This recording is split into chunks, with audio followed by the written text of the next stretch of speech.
నమస్తే, welcome to పాడ్కాస్ట్లో ప్రస్తుతం మనతో జాయిన్ అవుతున్నారు national security studies chairman Kanneganti Ramesh garu. ఇటీవల ఇజ్రాయెల్, అమెరికా, ఇరాన్ యుద్ధం నేపథ్యంలో పరిణామాలు ఏంటి, భారత భద్రత పరిస్థితి ఏంటి, వీటన్నిటిపైన రమేష్ గారితో మాట్లాడదాం. సార్ నమస్తే. నమస్తే వైఎన్ఆర్ గారు. సార్, ఏంటి యుద్ధం, ఇజ్రాయెల్, ఇరాన్, అమెరికా వార్ కి స్ట్రాటజిక్ ఎండింగ్ ఏంటి, ఏం కనపడుతుంది? ఓకే,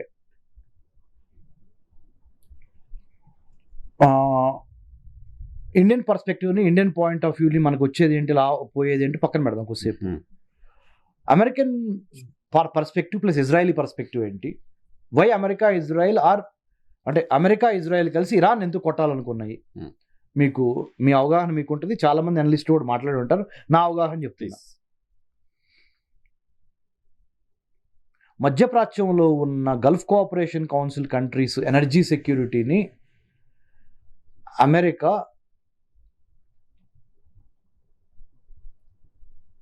తన ఆధీనంలో తీసుకుంటే చైనాని కంట్రోల్ చేయొచ్చు. అమెరికాకి oil resources Gulf Cooperation Council కంట్రీలు ఇవ్వకపోయినా పర్లా, ఎనర్జీలో ఉంది ఇక్కడ వాళ్ళ ఇది కూడా. అమెరికా కావాల్సింది ఏంటంటే చైనాని తొక్కటం. ఎట్లా? చైనా యొక్క ఆయిల్ రిజర్వ్స్, చైనా యొక్క oil needs, petrol, oil, natural gas needs ఎవరు సరఫరా చేస్తున్నారు? Strait of Hormuz, Bab el Mandeb అనే 2 చోక్ పాయింట్ల ద్వారా మీనా అంటారు. మీనా అంటే మన తెలుగు ఫిల్మ్ యాక్టర్ మీనా కాకుండా middle east and north Africa. Middle east అంటే 22 కంట్రీస్ ప్లస్ నార్త్ ఆఫ్రికాలో ఉన్న ఆ ఈజిప్ట్ పక్కనున్న సూయజ్ కెనాల్. ఇక్కడి నుంచి సూయజ్ కెనాల్ ఆగిపోయి, ఒకవేళ బాబెల్ మందేబ్ ఆగిపోయి, స్ట్రైట్ ఆఫ్ హర్ముజ్ ఆగిపోయి, ఇవన్నీ ఎక్కువ ఇంపాక్ట్ ఎవరి మీద పడుతుందో తెలుసా సార్? చైనా. ఎందుకంటే చైనా యొక్క ఎనర్జీ సెక్యూరిటీ నీడ్స్ని తీర్చేది ఈ భాగం. ఓకే, ఆ భాగం మీద పట్టు సాధించాలనేది department of war, Peter Hegseth, Marco Rubio secretary of state, and the United States of America president Donald Trump.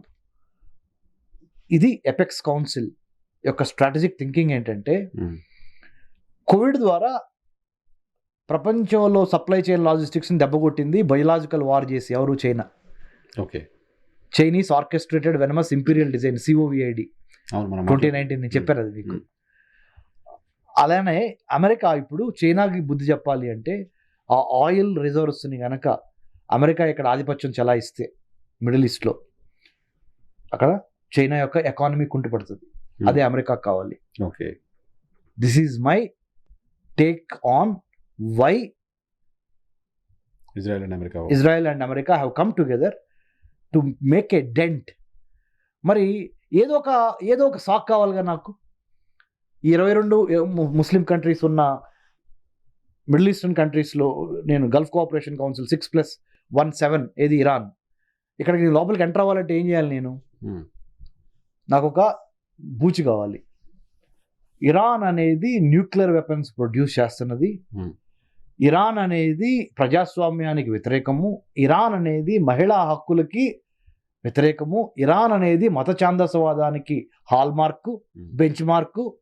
Iran అనేది హౌతీసు, హమాసు, హిజ్బుల్లా ద్వారా మిడిల్ ఈస్ట్లో ఉన్న రీజనల్ స్టెబిలిటీని దెబ్బతీస్తా నా మిత్రుడైన ఇజ్రాయెల్ని తొక్కటానికి ప్రయత్నం చేస్తున్నది అనే నేరేటివ్ని నేను డెవలప్ చేసి, ఆ నేరేటివ్కి లెజిటిమసీ ఇచ్చి, క్రెడిబిలిటీ తీసుకొచ్చి, IAEA ఇంటర్నేషనల్ అటామిక్ ఎనర్జీ ఏజెన్సీని పంపించి, వాళ్ళు కూడా ఎలాంటి రిపోర్ట్లు ఇచ్చారు? ఇరాన్ దగ్గర న్యూక్లియర్ వెపన్స్ ఉన్నాయా అని IAEAని అడిగారు అనుకోండి ఒకసారి. యురేనియం ఎన్రిచ్మెంట్ ప్లాంట్కి సంబంధించిన అయితే దొరుకుతున్నాయి కానీ న్యూక్లియర్ వెపన్ అయితే దొరకట్లేదని చెబుతున్నారు వాళ్ళు. అరే ఏదో ఒకటి ఫైనలైజ్ చేయండి రా అంటే, ప్రాసెస్లో ఉందిగా ఇంకెట్లా ఫైనలైజ్ చేస్తామంటున్నారు. మీకు అర్థం సార్? కర్ర విరగదు, పాము సావదు అంటారే. అందుకని ఇరాన్ని క్రెడిబుల్గా ఈ తప్పుడు పని చేస్తున్నాం అని చెప్పి ఇంటర్నేషనల్ క్రిమినల్ కోర్టులోనో, యునైటెడ్ నేషన్స్ సెక్యూరిటీ కౌన్సిల్లోనో, లేకపోతే ఇంటర్నేషనల్ కోడ్ ఆఫ్ జస్టిస్లోనో ఎక్కడో చోట కూర్చోబెట్టి పంచాయతీ అసలు బాంబింగ్ వేయకుండా, ఐతుల్లా ఖొమైనీని చంపకుండా మరి అమెరికా చేయొచ్చుగా, ఎందుకు చేయట్లేదు?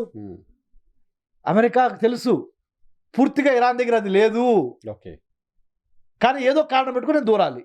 ఓకే ఏది? they need a reason to attack. They need a reason to get into Middle Eastern strategic calculus so that they can gain a upper hand by controlling oil reserves so that they can take care of the big picture, Russia and China. Okay. This is the big picture. ఆ big picture ని achieve చేయడానికి small picture ఏంటంటే Israel Iran. Okay so this is one way of looking at it. అందుట్లో వాళ్ళు start అయితే చేయగలిగారు America వాళ్ళు, కానీ ఇప్పుడు యుద్ధం అమెరికా వాళ్ళ చేతుల్లో లేకుండా పోయింది. నేను అందుకే అడిగా ఫస్ట్ క్వశ్చన్, అది స్ట్రాటజిక్ ఎండింగ్ ఏంటి అని అర్థం కావట్లేదు. స్ట్రాటజిక్ ఎండింగ్ ఫైనల్గా ఇప్పుడు గనక మనము మళ్ళీ ఇండియా రోల్ తీసుకొస్తున్నా. ఇండియా గనక అమెరికాకి, రష్యాకి, ఇరాన్కి ముగ్గురికి మాట్లాడి ఏదో ఒక సీజ్ ఫైరో ఏదో సంథింగ్ చేయకపోతే అందరికన్నా భారీగా నష్టపోయేది ఇండియానే. స్ట్రాటజిక్ ఎండింగ్ ఏంటో తెలుసా? భారతదేశం చాలా ఇబ్బందులు పాలవుద్ది. స్టార్ట్ అయినాయి ఆల్రెడీ ఇబ్బందులు. చెప్తానండి సార్, లాస్ట్ది ప్లీజ్. ఒక 5 పంచభూతాలు చెప్పా కదా ఇందాక మీకు. ఇప్పుడు ఒక 5 ఇంపార్టెంట్ నీటి మార్గాలు ఉన్నాయి. ఆ 5 నీటి మార్గాల్లో 4 నీటి మార్గాలు ఇస్లామిక్ వరల్డ్ దగ్గర ఉన్నాయి. ఓకే. ఈహా టీవీ ద్వారా వైఎన్ఆర్ గారి సమక్షంలో చెప్తున్నా, ఇండోనేషియా, మలేషియా మధ్య ఉన్న మలక్కా స్ట్రైట్స్ ఎవరి ఆధీనంలో ఉంటుంది? ఇస్లామిక్ కంట్రీస్ రెండు. అవును. ఒమాన్, ఇరాన్ మధ్య ఉన్న స్ట్రైట్ ఆఫ్ హర్ముజ్ ఎవరి ఆధీనంలో ఉంది? ఇరాన్. క్లియర్గా తెలుసు. ఇరాన్ అండ్ ఒమాన్ మధ్యలో ఉంది, 2 ముస్లిమ్స్ కంట్రీస్. మళ్ళీ సున్నీ వేరు, షియా అది కాదు. నేను ఆ డిబేట్లోకి వెళ్ళట్లా. సూయజ్ కెనాల్ ఎవరి దగ్గర ఉంది? ఈజిప్ట్ దగ్గర ఉంది. ఈజిప్ట్ ఎవరు? Islamic country. బాబెల్ మందేవ్ ఎవరి దగ్గర ఉంది? ఈ పక్కన జిబూతి, ఈ పక్కన యెమెన్ మధ్యలో నుంచి రెడ్ సీ లోంచి కిందకి దిగుతుంది. ఇది ఎవరి దగ్గర ఉంది? ముస్లిం కంట్రీ. 5వది ఏంటో తెలుసా? Panama canal. ఆ పనామా కెనాలు పసిఫిక్ నుంచి అట్లాంటిక్ లోకి దూరటానికి షిప్పులు మధ్యలో ఉన్న సన్న మానవ నిర్మిత కాలువ పనామా కెనాల్. అదొక్కటి మాత్రమే నాన్ ఇస్లామిక్ కంట్రీ చేతిలో ఉంది. మిగతా 4 నీటి ఇంపార్టెంట్ మార్గాలు. ప్రపంచ ట్రేడ్లో 80% ట్రేడ్ సముద్రం ద్వారా జరుగుతుంది, గుర్తుపెట్టుకోండి. ఆ సముద్రం ద్వారా జరిగే 80% ట్రేడ్కి సంబంధించిన 4 ఇంపార్టెంట్ నీటి మార్గాలు బై డిజైనా by default I don't know, happens to be with Islamic world. Happens to be, not by design కదా.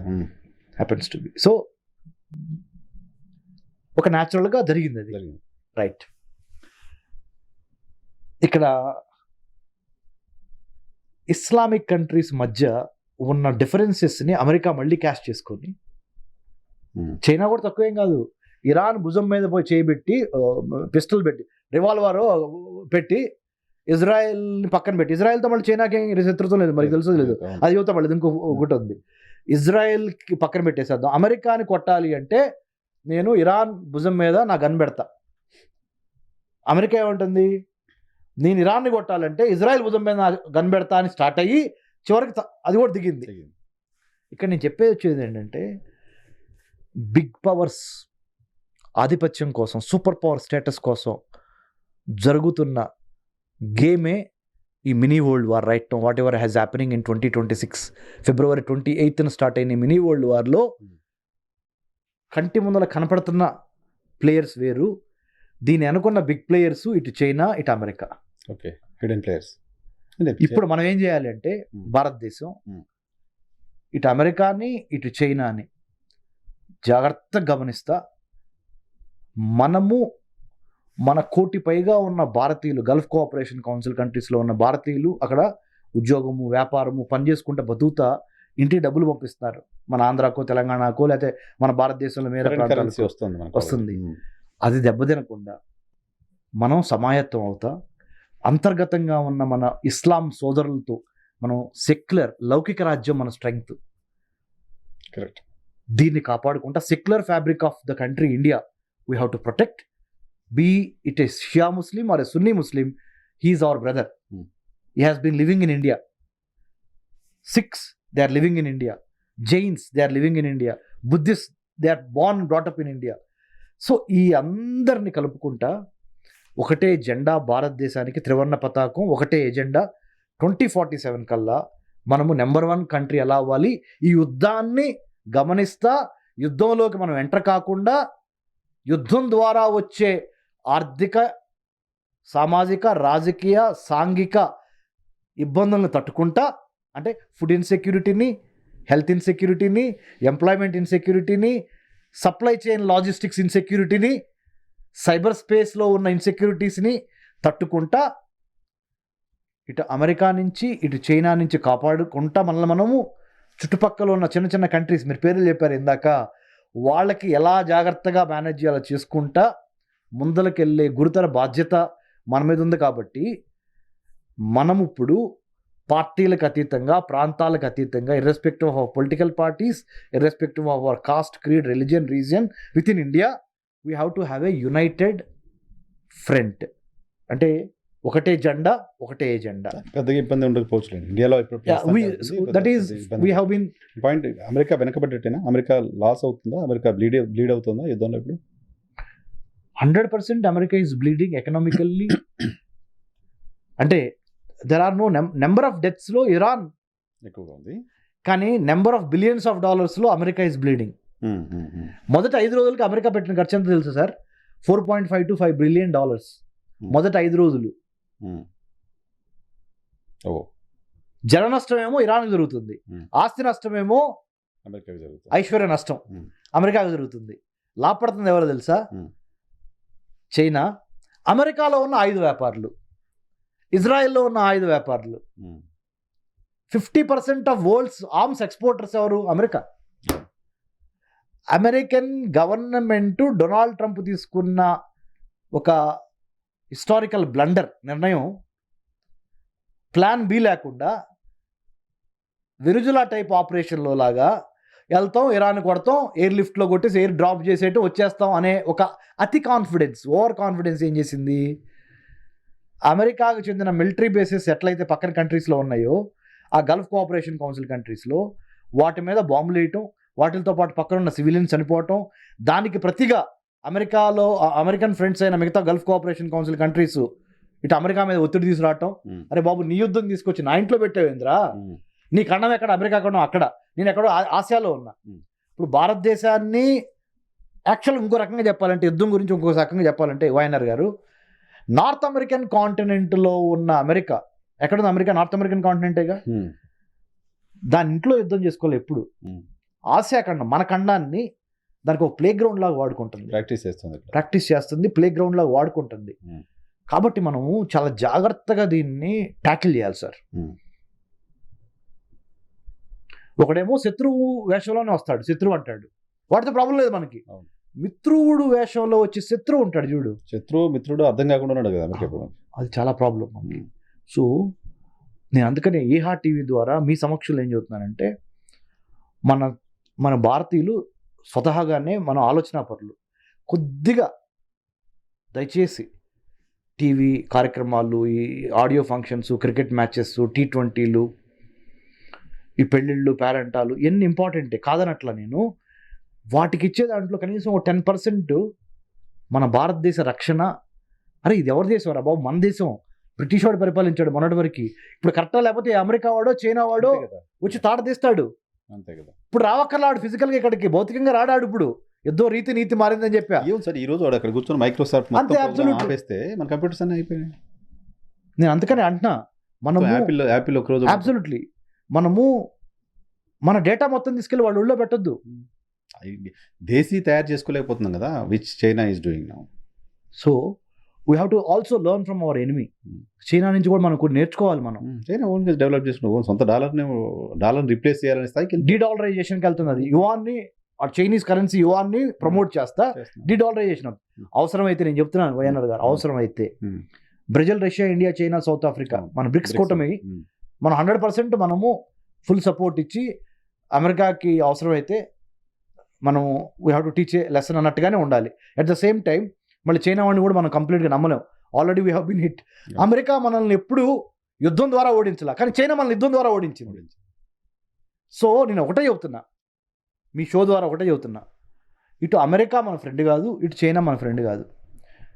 మన ఫ్రెండ్ ఎవరయ్యా అంటే, మన దేశ అభివృద్ధికి సంబంధించిన పనులు మనం చేసుకుంటా ముందరకెళ్ళే పరిణామ క్రమంలో ఎవరు సహకరిస్తారో వాళ్ళే మన ఫ్రెండ్, ఎవరు సహకరించరో వాళ్ళ దూరంగా పెట్టుకునే ఆ విచక్షణ జ్ఞానముతో ప్రిడిక్టివ్గా, ప్రోయాక్టివ్గా, వెరీ వెరీ డైనమిక్గా, స్తబ్దత ఉండకూడదు, డైనమిజం ఉండాలి కదా. డైనమిజం ఉండాలి. అలా వెళ్తేనే మన T20 క్రికెట్ గెలిచి మనం ఎట్లా వరల్డ్ ఛాంపియన్స్ అవుతున్నాము, ఆ మైండ్ సెట్ మార్పు వచ్చింది క్రికెటర్స్లో కూడా. ఇదివరకు ఇండియన్ క్రికెట్ టీం అంటే అండర్డాగ్, అంటే ఎప్పుడు ఓడిపోయేది అనేది. మరి లాస్ట్ 20 yearsలో మనం ఎంతవరకు దాన్ని యూటర్న్ కొట్టి ఇండియా అంటే నెంబర్ 1 అని అదే మైండ్ సెట్ చేంజ్ మన ఫారెన్ పాలసీలో, మన డిఫెన్స్ పాలసీలో, మన ఎకనామిక్ పాలసీలో కూడా రావాలి. ఈ కార్యక్రమం ద్వారా నేను చెప్పేది అదే. ఓకే సరే, ఇరాన్ ఈ స్థాయిలో ప్రతిఘటించగలుగుతుంది అని ఊహించలేకపోయిందా అమెరికా? ఇరాన్ ఈ స్థాయిలో ప్రతిఘటించడానికి అటాక్స్ ఏంది సార్? 20 రోజుల తర్వాత కూడా ఇంకా 10-11 దేశాలపైన డైరెక్ట్గా అటాక్స్ చేస్తుంది. ఈ రోజుకి అధ్యక్షుడు లేడు, మిలిటరీ చీఫ్ని కూడా చంపేసినట్టున్నారు నిన్న, స్టిల్ అటాక్స్ చేస్తుంది. ఎలా చేయగలుగుతుంది? చెప్పాను సార్, యుద్ధ నీతి మారిందని చెప్పా.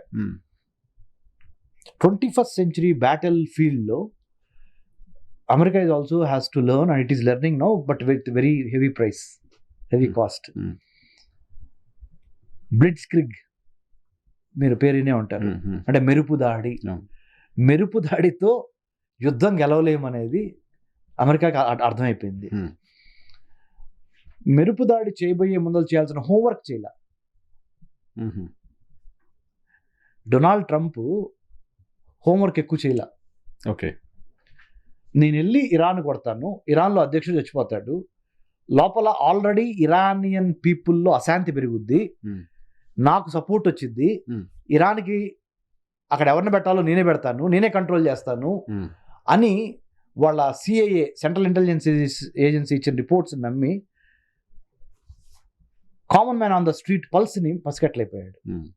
ఇదొకటి నెంబర్ 1. నెంబర్ 2, నేను ఇరాన్ని కొట్టంగానే ఇరాన్ పక్కన ఉన్న అమెరికన్ మిలిటరీ బేసెస్తో పాటు, అమెరికన్ ఎంబసీస్తో పాటు, అవసరమైతే ఆ Gulf Cooperation Council countries oil రిజర్వ్స్ని కూడా కొట్టుద్ది, దాంతోపాటు వాళ్ళ ఎకనామిక్ అసెట్స్ని కూడా కొట్టుద్ది, అంత దూరం వెళ్ళిద్ది అని ఆలోచించలేకపోయాడు. హర్మూజ్ ఎక్స్పెక్ట్ చేశారు, కానీ హర్మూజ్ ఎక్స్పెక్ట్ చేయడం ఈజీ, ఎందుకంటే మిలిటరీ జనరల్స్ చెప్తారు. ఈ రెండు ఎక్స్పెక్ట్ చేయాల. ఇంకోటి మేజర్ ఏం జరిగిందంటే, ఇరాన్లో అంతర్యుద్ధం వచ్చేసేసి ఇరాన్ ఒక ఇరాక్ అయిపోద్ది అనుకున్నాడు, లేకపోతే ఇరాన్ ఒక సిరియా అయిపోద్ది అనుకున్నాడు. ఆఫ్ఘనిస్తాన్ ఆ క్యాలిక్యులేషన్స్ లో దెబ్బతిన్నారు. ఎందుకు సార్ ఇరానీలో అంత యూనిటీ ఎలా వచ్చింది? నేను ఎక్కడ విన్నాను. చెప్పనా సార్? నేను చెప్తాను. It's not about Shia, I will tell you. I'm very happy that you ask me this question. నా రీసెర్చ్ ద్వారా, నేను doctor Ramesh Kanniganti, PhD and post doctorate in American studies, నా రీసెర్చ్ ద్వారా దెర్ ఆర్ 2 థింగ్స్ అన్నమాట. ఇది corporate nationalism. Sorry this is corporate nationalism. Bottle ఎంటీగా ఉంది కదా, this is cultural nationalism. Bottle ఫుల్గా ఉంది కదా. కల్చర్లో నుంచి వచ్చిన ఏ జాతీయత, జాతీయ భావన బరువుగా స్థిరంగా ఉంటుంది. కార్పొరేట్ది it doesn't have any ethics. Money ఇటు వస్తే ఇటు వెళ్ళిపోద్ది, ఇటు వస్తే ఇటు వెళ్ళిపోద్ది, ఇటు వస్తే ఇటు వెళ్ళిపోద్ది, ఇటు వస్తే ఇటు వెళ్ళిపోద్ది. ఇప్పుడు the war is between cultural nationalism versus corporate nationalism. Oh, super. I am summing up the war, the mini world war that is happening in 2026 year, in the month of February 28th, and today we are 20th of March. The fight is, don't see the fight between America versus Iran. See the fight between corporate nationalism versus cultural nationalism. Okay. What about India? Are we corporate nationalism or are we cultural nationalism? India as a country. But ఇప్పటికైతే mixed గానే ఉన్నట్టుంది. పూర్తిగా అది మనం ఎందుకు గెలుస్తున్నాం అంటే, ఎక్కువ యుద్ధాలు మనకి మిక్స్ అయ్యి ఉంది కాబట్టి. సో ఎమోషన్తో పోరాడేవాడు చచ్చిపోయినా పర్లేదు పోరాడదాం అనుకుంటాడు. మనీ మైండెడ్ లేకపోతే వెల్త్ని కంట్రోల్ చేసుకోవడం ద్వారా పాలిటిక్స్ ఆడదాం అనుకుంటున్నాడు. కార్పొరేట్ స్థాయి నేషనలిజం అనే కాన్సెప్ట్ని వాడతాడు. వాళ్ళకి ఎండ్ ఆత్మగౌరవం కాదు, బిజినెస్. వీడికి ఎండ్ లైఫ్, ఆత్మగౌరవము, సెల్ఫ్ ఎస్టీమ్, సెల్ఫ్ రెస్పెక్ట్ అనేది. సో ఈ వార్లో ఎవరు గెలుస్తారు అనేది చూసినప్పుడు అన్ఫార్చునేట్లీ ఇద్దరు ఓడిపోతున్నారు. ఇద్దరు ఓడిపోతారు. ఎందుకు చెప్పనా సార్? ఈ వార్కి సంబంధించిన వారికి పర్టికులర్ వార్ ఎందుకో తెలుసా? దీని మూలాన వాళ్ళతో పాటు ఇంకొక 130 దేశాలను వాళ్ళు సముద్రంలో కలుపుతున్నారు. అంతే కదా, వాళ్ళు యుద్ధం చేస్తున్నారు, మనం వంటింట్లో మంట, గ్యాస్ ధరలు పెరిగిపోయి, పెట్రోల్ ధరలు పెరిగిపోయి. యుద్ధంలో ఎవరు విజేతలు లేరు. 21వ శతాబ్దం గురించి మాట్లాడుతున్నా నేను ఒక కాంటెక్స్ట్లో టెక్స్ట్ మాట్లాడుతున్నా, ఏదో గాల్లో మాట్లాడతాం కాదు. ద కాంటెక్స్ట్ని బట్టి టెక్స్ట్ ఏంటంటే, in 21st century wars there are no clear cut winners.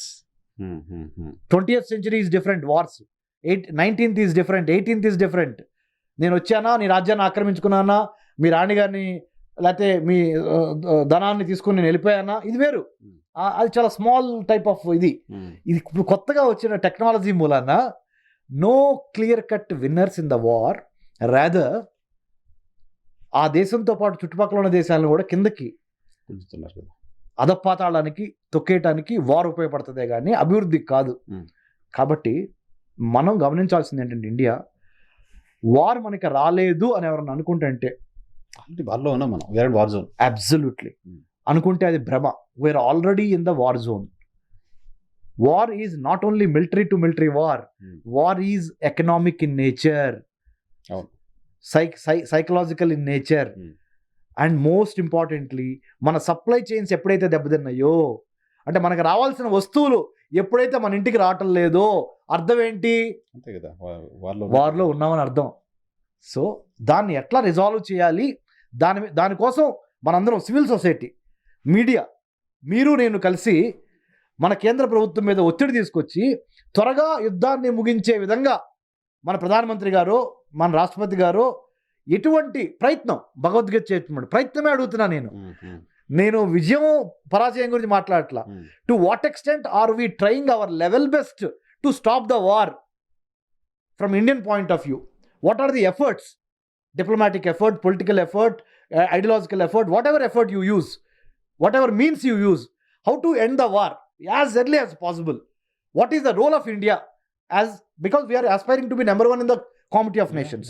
రేపొద్దున మనం నెంబర్ 1 అవ్వాలనుకుంటున్నాం కదా, అవ్వాలనుకుంటున్నప్పుడు మనకి ఇది టెస్ట్. ఇది ఇద్దరు కొట్టుకుంటుంటే ఆ ఇద్దరు కొట్టుకుంటుంది 130 దేశాలకు వ్యాపించే అవకాశం ఉంటే దాన్ని, ఆ పంచాయతీని నువ్వు ఎలా క్లియర్ చేస్తావు అనేది నీకు ఇప్పుడు తర్ఫీదు వస్తే, ట్రైనింగ్ వస్తే, రేపొద్దున నువ్వు నెంబర్ 1 అవుతావు నీ లీడర్గా. So the best time to prepare for war is at a peace time. అసలు మీరు వార్ని ఆపడం కోసం ఇండియా ప్రయత్నం చేయడం అనే దాకా వెళ్తున్నారు. కానీ ఇండియా ఇప్పటి వరకు అమెరికా, ఇజ్రాయెల్ కలిసి ఇరాన్ పైన చేస్తున్న అటాక్ పైన లిప్ ఓపెన్ చేయలేదు. అయ్యో, అదే చెప్తున్నారు సార్. ప్రజల దృష్టికి సౌత్ బ్లాక్లో, నార్త్ బ్లాక్లో జరిగే ప్రతి అంశం రాదు, రావాలి కదా. ఇండియా రెస్పాన్స్ ఏంటి వచ్చింది? అంటే చెప్తాను, మీకు చెప్తా.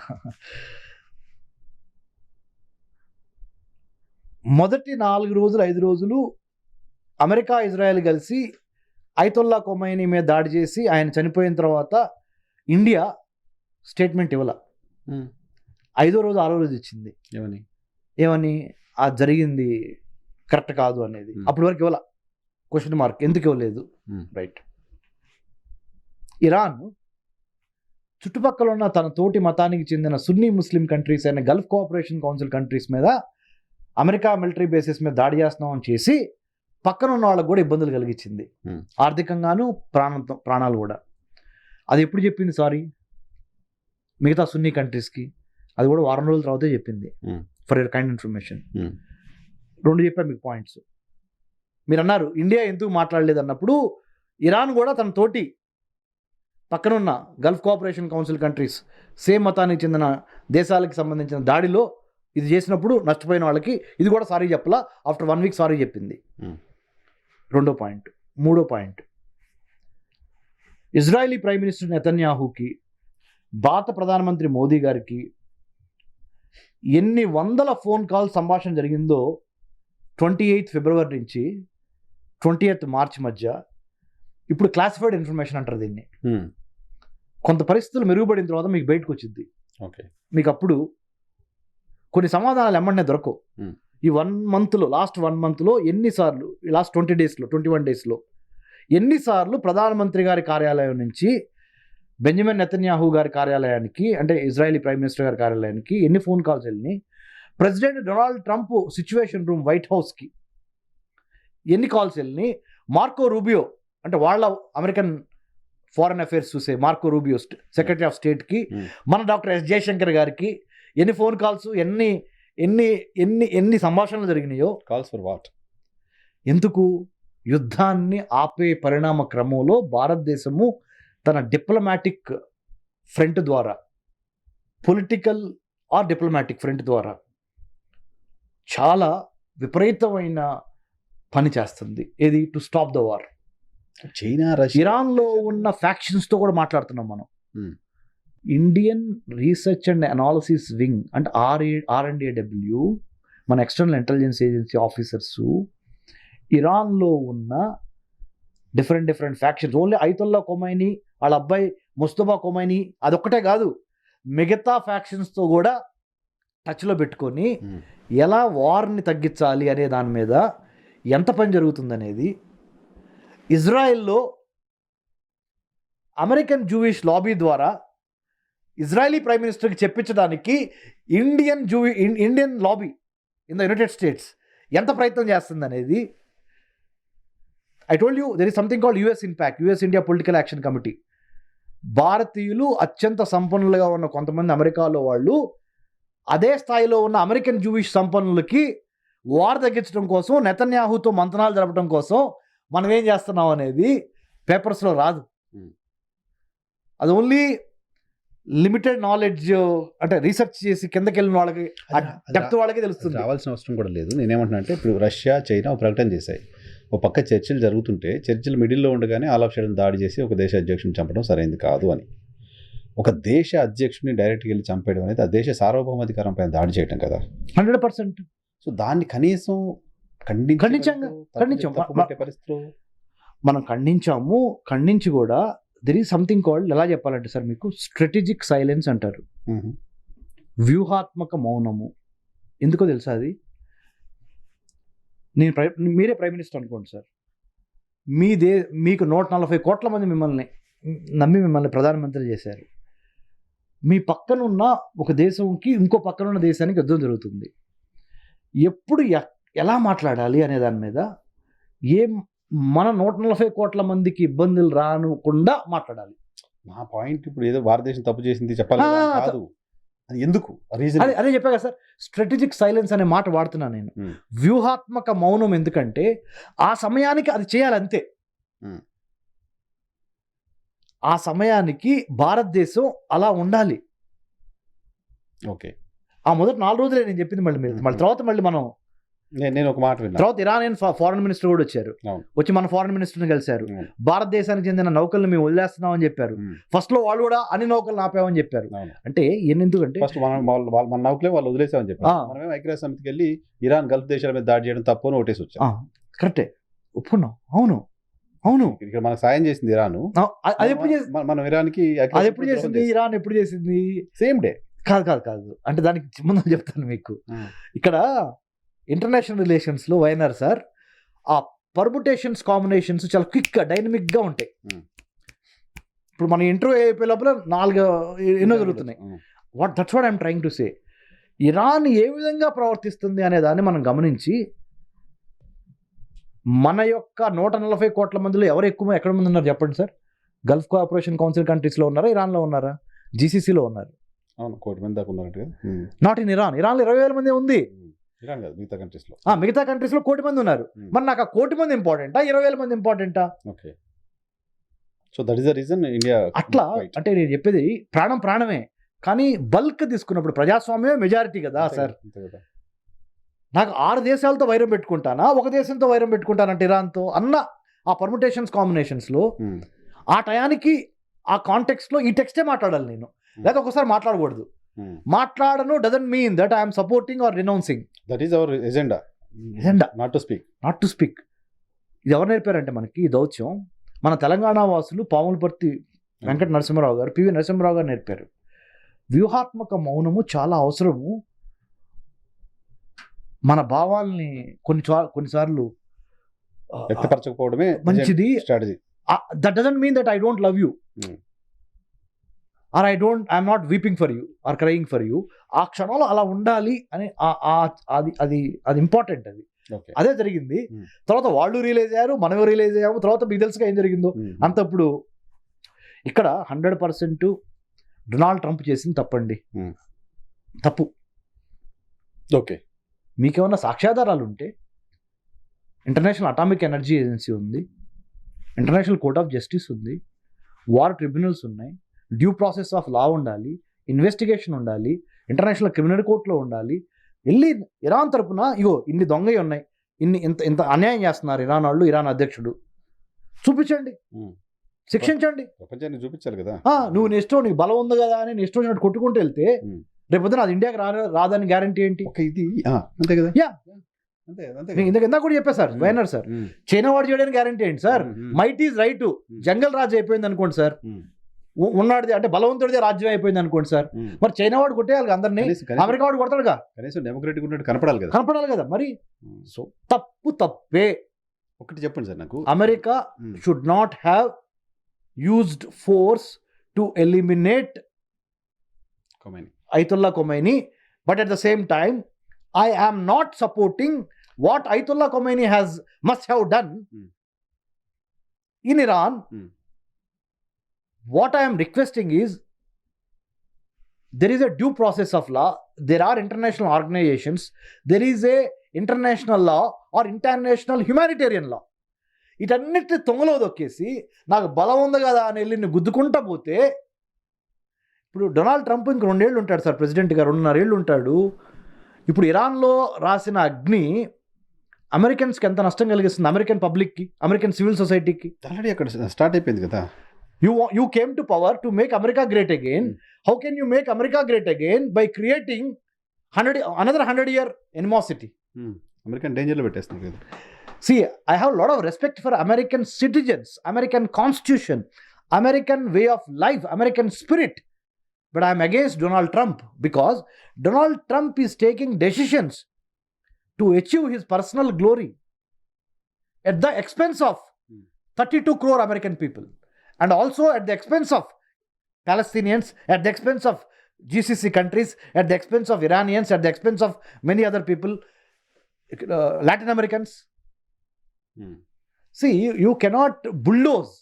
There is a process, due process you have to follow. Okay sir, నాకు ఒక విషయం చెప్పండి, క్లోజ్ చేద్దాం. ఇందులో ఆఫ్ఘనిస్తాన్ పైన అమెరికా అటాక్ చేసింది. ఆ టైంలో ప్రపంచంలో వ్యతిరేకించిన వాళ్ళు ఎవరు లేరు, ఎందుకంటే అమెరికా బాధిత కంట్రీగా ఉంది 26/11 అటాక్ తర్వాత. ఓకే, ఆఫ్ఘనిస్తాన్లో ఎవరు లాడెన్ ఉన్నాడు, అటాక్ చేసింది. ఓకే, సో అక్కడికి పోయింది. ఒక 20 years అక్కడ ప్రభుత్వాన్ని కూల్చేసింది. వీళ్ళే ఒక ప్రభుత్వాన్ని పెట్టారు, 20 ఏళ్ళు అక్కడ ఉన్నారు. 20 ఏళ్ల తర్వాత అక్కడ సాధించింది ఏం లేదని వెనక్కి వచ్చేసారు, విపరీతంగా డబ్బులు ఖర్చు పెట్టుకున్నారు. ఆల్మోస్ట్ అక్కడ మళ్ళీ పాత వాళ్ళకే చెప్పి వచ్చేసాం. ఆ ఎక్స్పీరియన్స్ తర్వాత ఇరాన్లో ఏం చేద్దామని పోయి ఉంటుంది అమెరికా? అదే చాలా మంచి ప్రశ్న వేశారు. This particular question Americans must ask American president Donald Trump. What did he achieve in Afghanistan? What did he achieve in Libya? What did he achieve in Iraq? What did he achieve in Syria? What did he achieve elsewhere in Latin American countries by dethroning the regimes? అనేది American voters, American citizens must ask the honorable American president, Donald Trump. So that's what I'm saying, sir. America is known because I'm a student of American government, politics and foreign policy. America is built on 3 fundamental principles, sir. Life, liberty and pursuit of happiness. Life, liberty and pursuit of happiness.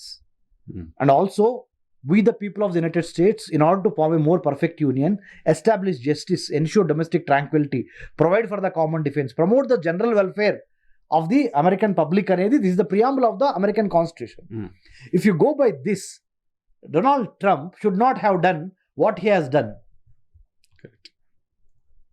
So American people must question Mr. Donald Trump, whatever he did, under whose permission he did. The Congress itself is saying what you have done is wrong. They are not allowing. The Supreme Court judges are saying, the honorable US Supreme Court judges are saying what you have done wrong, not only in the war but also in tariffs and trade issues. No. See, there is no coherency కోహిరెంట్గా సిస్టమేటిక్గా foreign policy, American foreign policy is not there. They are going by knee-jerk reactions, or they are winning the battles but losing the war. Correct. America under Donald Trump leadership is winning the battle. Tactically, militarily they are winning, but they are winning the war, something called WHAM, WHAM, WHAM strategy. You know what is WHAM strategy? No. Winning the hearts and minds of people. Okay. If you wanted to continue as a great power, America for centuries together, you need to win the hearts and minds of people. Correct. Not military, tactical, short-term victories. That is only battlefield victories. Useless. You know what? So, I think the best sense must prevail over. That's why India is great. Hari garu cheppana sir, mana Vayanar garu. We are Bharat. Before India, we are Bharat. Now also we are Bharat. You know what is the difference between India and Bharat? Let me know. Bharat, BHARAT. Culture నుంచి పుట్టింది Bharat. British వాడు రాజ్యం దగ్గర నుంచి వాడికి సౌలభ్యంగా పుట్టింది India అనుకుందాం. ఆ word Bharat means build a harmonious but audacious Raj to advance trade, talent, tourism and technology and to destroy terrorism. That's called Bharat means. Build a harmonious but audacious Raj to advance trade, technology, talent, tourism but to destroy or decimate terrorism. ఉగ్రవాదాన్ని కూకుట వేళతో సహా పెకిలించి భారతదేశము హార్మోనియస్గా అంటే సఖ్యంగా సమైక్యంగా అందరితో ఉంటా. Audacious అంటే ధైర్యంగా ఉంటా. భారతదేశం యొక్క వ్యాపారాన్ని, టాలెంట్ అంటే మన ప్రతిభని, టూరిజం అంటే పర్యావరణాన్ని, ట్రేడ్ అంటే వ్యాపారం అండ్ టెక్నాలజీ అంటే సాంకేతికత, వీటిని డెవలప్ చేసుకోవడానికి పుట్టిందే Bharat. By 2047 Viksit Bharat, in order to achieve Viksit Bharat, this is the definition of Bharat. Okay, hope so it should happen. చివరిగా ఒక మాట చెప్పండి రమేష్ గారు, యుద్ధం ఎప్పుడు ఆగిపోయే అవకాశం ఉంటుంది? మీ ప్రిడిక్షన్ ఏంటి? మీకు ఏమనిపిస్తోంది, మీ అంచనా? మిలిటరీ యుద్ధం 1 monthలో ఆగిపోవద్దు అనుకుందాం అనుకోండి. ఇంకా 1 month. కానీ యుద్ధం యొక్క ప్రకంపనలు ఉంటాయి, ప్రకంపనలు, యుద్ధం యొక్క ఆర్థిక, రాజకీయ, సాంఘిక, సామాజిక ప్రకంపనలు ఒక తరం పట్టిద్ది. ఒక తరం పడుతుంది, 30 ఏళ్ళు పట్టిద్ది. ఓ మై గాడ్, అంత డిస్ట్రాయ్ జరుగుతుంది. సో ఇక్కడ జరిగిన గాయం మర్చిపోతాం సార్. ఈ గాయం ఇక్కడ తగిలింది అనుకోండి, మర్చిపోయింది కదా, బ్రెయిన్ లో ఉండిపోతుంది కదా. సో రైట్, మీరు అన్నట్టుగా భారత్ లాంటి దేశాలు now this is the time. ఒకే ఒకటి వైనాడ్ గారు మీరు అనుమతిస్తే లాస్ట్ సెంటెన్స్ ప్లీజ్. ఒక కష్ట సమయంలోనే ఒక వ్యక్తి యొక్క వ్యక్తిత్వం కానీ, ఒక దేశం యొక్క వ్యక్తిత్వం కానీ బయటపడుతుంది. లీడర్షిప్. ఈ క్రైసిస్, ప్రపంచం క్రైసిస్లో ఉంది ఇప్పుడు, మినీ వరల్డ్ వార్లో ఉన్నాం. This is the time India has to, our Bharat has to take the leadership role. Don't wait for the things to happen. You need to try proactively, predictively, but at the same time when to be subtle, when to be bold and loud. ఎప్పుడు తగ్గాలి, ఎప్పుడు పెద్దగా గట్టిగా మాట్లాడాలి అనే యొక్క సామం, దానం, భేదం, దండం వాడి స్టేట్ క్రాఫ్ట్, మన కౌటిల్యుడు చెప్పినట్టు if you can't win over the enemy, engage the enemy అంటాడు. నాకు తెలిసి don't be in the trap or don't be in the illusion America is our friend or China is our friend. None of them are our friend, none of them are also our foes. వాళ్ళు మన శత్రువులు కాదు, మన మిత్రులు కాదు. కంటిన్యూస్గా ఫ్రెండ్స్గా ఉండాల్సిన compulsion create చేయాలి అంతే. We have to engage them in such a way that they have to reengage with us in such a way that we will have to steer the waters. Correct. Yeah. That's what Bharat 2047 international రిలేషన్స్లో hard power అని soft power అని 2 పవర్లు ఉంటాయి. ఈ 2 పవర్స్కి కాలం చెల్లి భారత్ ఒక smart power, the combination of hard power and soft power, smart పవర్గా ఎదగాల్సిన సమయం. This is the time. And if not we, who? If not now, when? అనేది అంతా. చేద్దాం. రైట్. జై హింద్ సార్. జై హింద్. జై Hind sir. Thank you. Pleasure talking thank you. To you. Thank you sir. Thank you Ramesh గారు.